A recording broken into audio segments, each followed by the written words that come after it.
In this video, we're going to work with the derivatives of several different types of functions, including trig functions. The first one is that the derivative of the function sine x is equal to cosine x. This makes sense because the derivative is the slope of the tangent line. The slope of the tangent line of the function sine x at 1/2 pi, or at pi over 2, is 0, and we see that the value of cosine x is equal to 0. On the interval from pi over 2 to 3 pi over 2, the slope of the tangent line of the sine function is negative. We have a negative slope in this range, and the values of the cosine function are in the negative range. From 0 to pi over 2, the slope of the tangent line of sine is positive, and cosine x, the values are positive. The derivative of the cosine function is equal to negative sine x. To find the derivative of y equals 3 cosine x, we need to use the fact that the derivative of cosine x is equal to negative sine x. Everywhere that we see a cosine x, we will replace it with a negative sine x.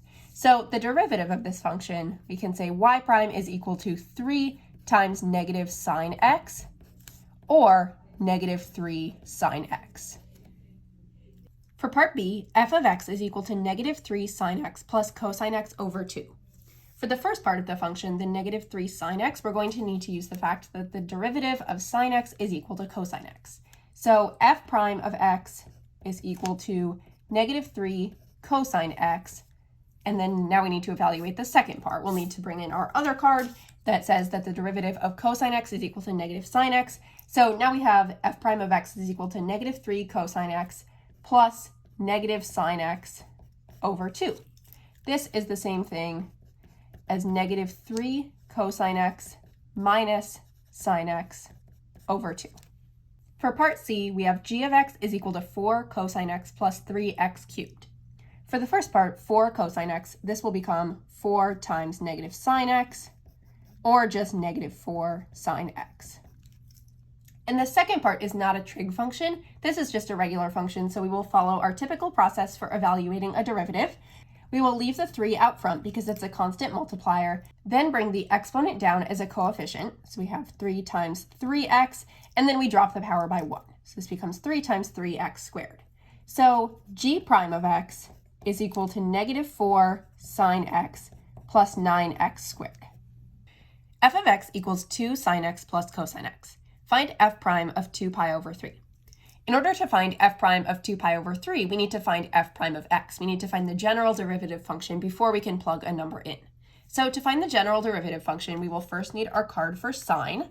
The derivative of sine x is equal to cosine x. So we know that f prime of x is equal to 2 cosine x plus, and then for cosine x, we know that the derivative of cosine x equals negative sine x, so plus negative sine x. And we can rewrite this as minus sine x. Now we have our derivative function, and we can plug in 2 pi over 3.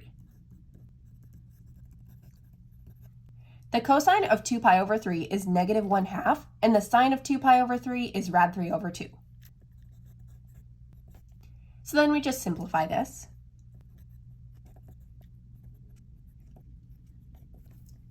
And we get that f prime of 2 pi over 3 is equal to negative 2 minus rad 3 all over 2. Or negative 1 minus rad 3 over 2, depending on if you simplify or not.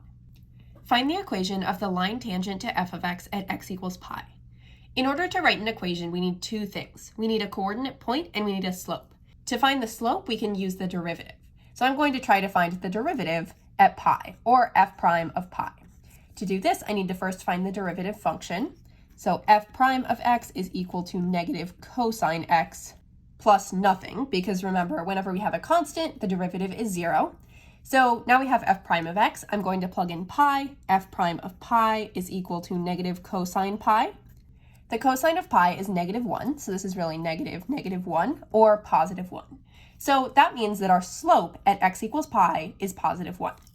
We know that m is equal to 1.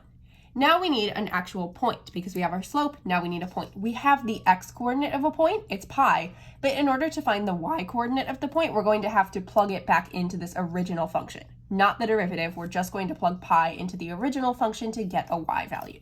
So we will take f of pi, which is equal to negative sine pi plus 6. And this is equal to 6. So our point is pi comma 6. and our slope is 1. Now we can use point-slope form and plug in these values. And I wind up with y minus 6 equals x minus pi. This is the equation of the line tangent to the function f of x at x equals pi. Determine the x values of the horizontal tangent lines of the function g of x equals cosine x over 3 plus 6 on the interval from 0 to 2 pi. When we're asked about horizontal tangent lines, that's really just asking when is the derivative equal to 0. Because if we think about what a derivative is the slope of the tangent line. We have a horizontal tangent line here and here on our sine curve, and at both of those horizontal tangent lines, the slope of the tangent line is equal to 0. And the slope of the tangent line is the derivative. So we are looking for when is the derivative equal to 0. We are looking for when is g prime of x equal to 0. So now I'm going to find g prime of x. G prime of x is equal to negative sine x over 3. And then this 6 just goes away because the derivative of a constant is 0, as we learned in a previous video. Now we're going to plug in 0 for g prime of x. We have 0 equals negative sine x over 3. Multiply both sides by 3, and we get 0 is equal to negative sine x, or 0 is equal to sine x if we divide both sides by negative 1. So now we just have to think about what values on the interval from 0 to 2 pi can we plug in for x to produce 0. Now, I know from my trig knowledge that when x is equal to 0, the sine of 0 is 0. And when x is equal to pi, the sine of pi is 0. When x is equal to 2 pi, sine of 2 pi is also 0.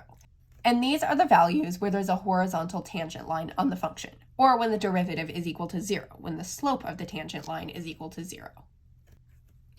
On the interval from 0 to 2 pi, when is the slope of the tangent line of f of x equal to 1/2? F of x is equal to negative cosine x. This is slightly different from the last problem because here we were evaluating when is the derivative equal to 0, or the slope of the tangent line, when is the slope of the tangent line equal to 0? But here we're being asked when the slope of the tangent line, or the derivative, is equal to 1/2. So we are looking for f prime of x to be equal to 1/2. Let's first find f prime of x. I'm going to need my cosine function. The derivative of cosine x equals negative sine x, so f prime of x is equal to positive sine x, because those negatives will cancel each other out.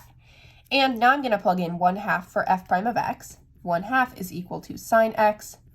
And now I'm going to do that same process. What number can I plug in for x to produce a value of 1/2? You could also think about this as the inverse sine of 1/2. I know that the sine of pi over 6 is equal to 1/2. So that's a value that works, and it's on the interval from 0 to 2 pi. I also know that if I plug in 5 pi over 6, that will give me a value of 1/2 because the sine of 5 pi over 6 is equal to 1/2. And those are actually the only values on the interval from 0 to 2 pi that work, that give me a value of sine x equals 1/2. So these are the values when the slope of the tangent line is equal to 1/2. Here we have two more special derivative rules. The derivative of the natural log of x is equal to 1 over x. The derivative of log base a of x is equal to 1 over x times the natural log of a. We have a rule when we're working with the natural log function or logarithmic functions in general, and that rule is that you always expand before deriving. And by expand, I just mean apply these logarithm properties that you probably saw in Algebra 2 or Pre-Calculus. In case you didn't see those, or in case you've forgotten, I'm going to do a quick review now. Here are our logarithm properties. The natural log of 1 equals 0. The natural log of e is equal to 1. Log of a times b is equal to the log of a plus the log of b. The log of a over b is equal to the log of a minus the log of b. And the log of a to the power of n is equal to n times log a. So that means that when you have an exponent, you can just bring it to the front and it becomes a coefficient.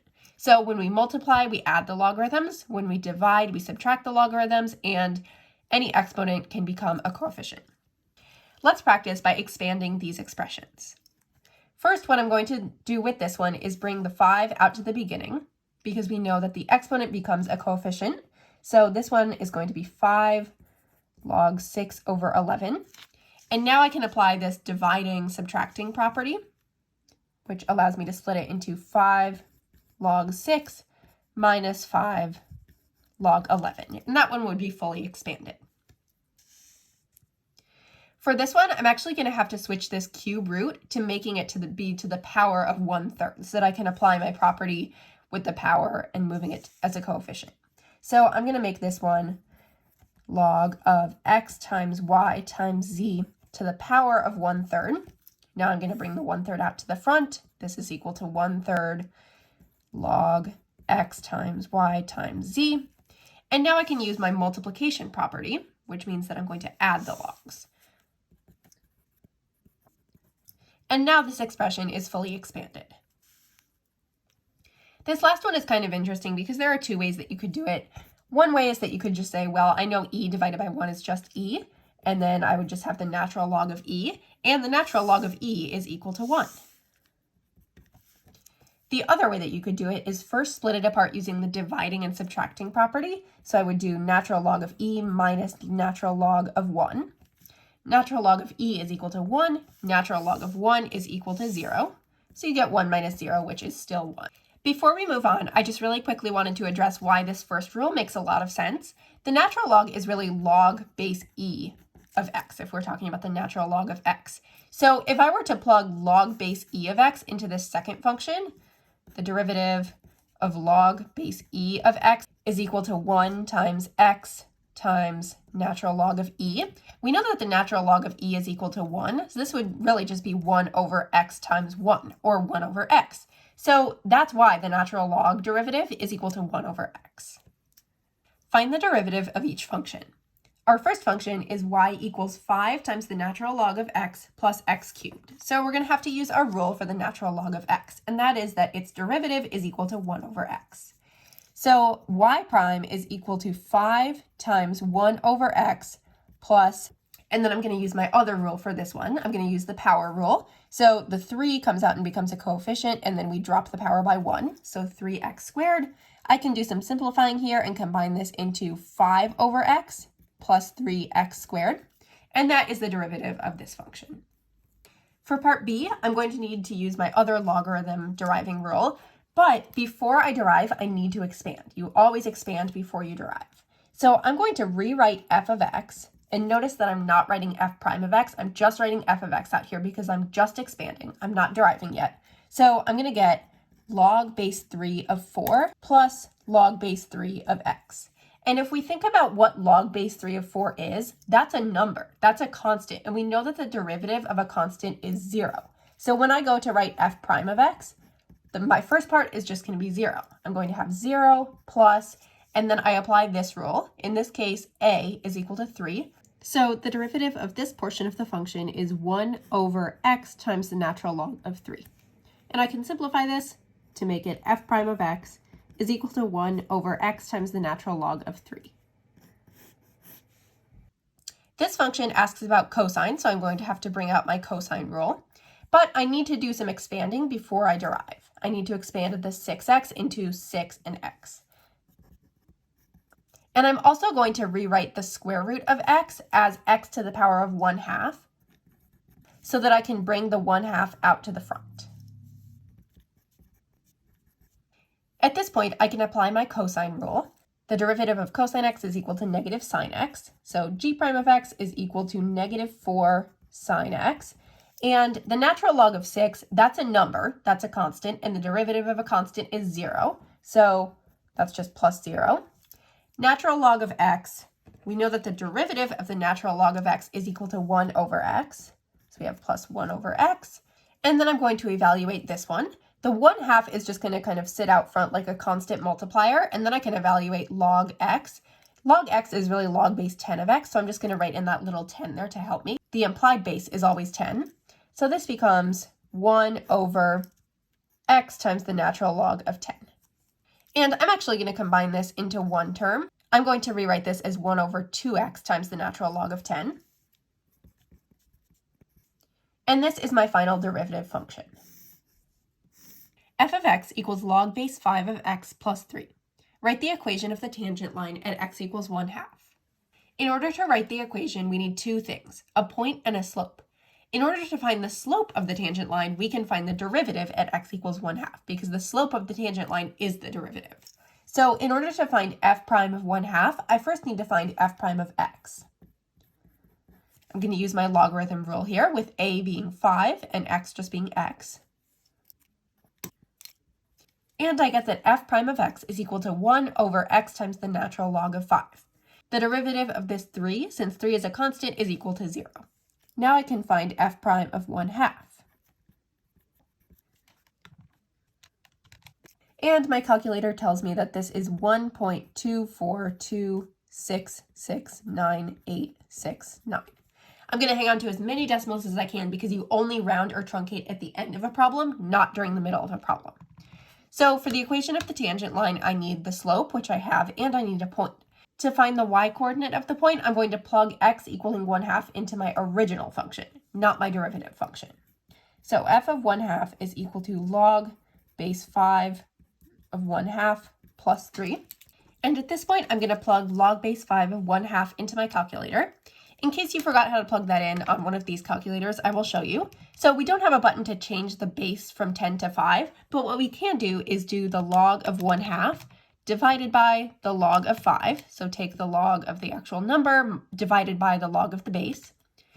And that gets me negative 0.43067, etc. So I have that number as log base 5 of 1/2, and then I need to add 3 to it, which is 2.569 going on for a while as a decimal. So I'm going to hang on to several decimals here.